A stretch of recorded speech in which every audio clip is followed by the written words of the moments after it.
Hello again, I'm John Terzak, and this lesson will answer the question of one very traditional and delicious way to make Mexican carnitas. I have all of the ingredients right here in front of me. Starting with, I have a braised pork shank right here, which has been sitting in the fat that it was cooked in. I'm going to drain that off right there. And we have diced onion, which is traditionally served on top of the tacos. We're making corn tortilla tacos, chopped cilantro, and roasted tomatillo sauce, or you could use a salsa verde. There's a number of different sauces you can use. These two that we're using today are very traditional, and we have a guajillo red chili sauce. So first, let's go back to this braised pork shank that I made a video for you of, and let's get the excess skin off of this. This, of course, is the traditional way that carnitas is made, which is cooked in fat. In our case, we use duck fat, but traditionally they use lard. Duck fat, it's got flavor, so I use that. Not real keen on the flavor additive so much from the lard compared to the duck fat. So now carnitas are served a couple of different ways in terms of tacos. They're served. Let's get the meat off of here. It should just pull right off, nice and tender, yes. Now this has been stored in my refrigerator for a couple of weeks since I made the video of how to make this braised Mexican-style pork shank, which is what we have. So there's the bone that's left from the shank. Let's get rid of that. And there's a couple of ways we can do this. We're going to brown this under the broiler. Now, traditionally, the carnitas are served partially crispy and partially soft. And you can have them all crispy or all soft or a 50-50 version of it. So I'm going to take this meat right here after I get the balance of the fat off of it. Some fat is okay for this, but you don't want it overloaded. Now I'm going to take this and put it under the broiler with some corn tortillas that I'm going to heat up at the same time. So let's take our corn tortillas, and there's many ways to heat these up. You can put them in a microwave. You can dip them in water and throw them in a pan and crisp them up a little bit. I'm going to take them and give you a very simple version, which is put them in some aluminum foil and pop them in the oven for 10 or 15 minutes, okay? I'm doing this in what I think will be the approximate time that it will take to semi-crisp the pork. So let's get these under the broiler on high in the oven, and the tortillas on the bottom shelf here. And I will, after the outside of that pork gets a little bit crispy, I'm going to pull them out and then pull them apart a little bit more so you have an outside crispy part and an inside soft part.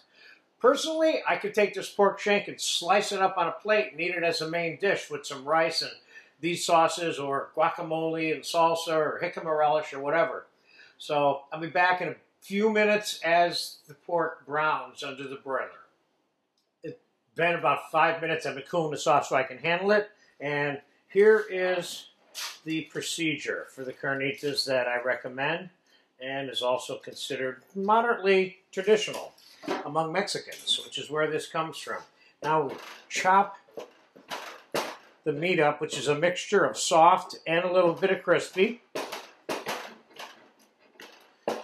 So all your flavors for these tacos, and what made these are definitely the most famous, well-known, probably consumed tacos, at least from as far as I'm concerned. Okay, so that makes sense for me right there.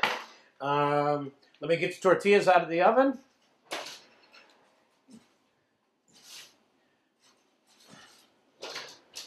They've been in there about 15 minutes. This is a simple item, but it's delicious, and so many of the things that are perfect are simple.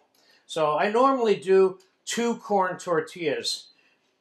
These are nice and warm. Could I brown them a little bit in an oven? I probably could. Like I said, there's a half a dozen ways to heat your tortillas up, and everybody seems to have a claim as to what the correct way is. The correct way is the way that you want to do it, as far as I'm concerned. So we'll get ourselves a nice pile, maybe too much on that one. Nice pile of pork.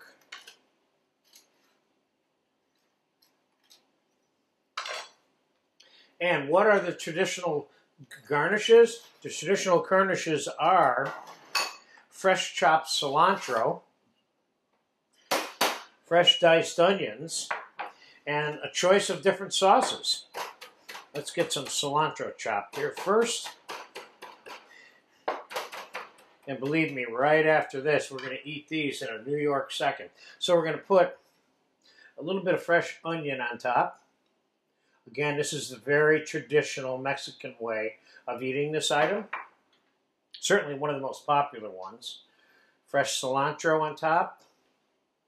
Now, in my case, what I would normally do, I have the roasted tomatillo sauce here. I'm going to put some of it on here to give you an example of that. You could certainly put a second sauce on here too, or one of each, or neither, and put pico de gallo, and you could have guacamole with this. There's all kinds of ways to eat this. This way that I'm showing you right here is kind of like one of my favorite ways. And then, of course, you have the lime that is squeezed onto these. You know? So, in a nutshell, you have braised pork shank done in a Mexican style with good Mexican flavors that's then slightly crisped up in a taco for pork carnitas, which I absolutely love. And if you get a chance to eat these and make them, go for it. These are really great. Thank you.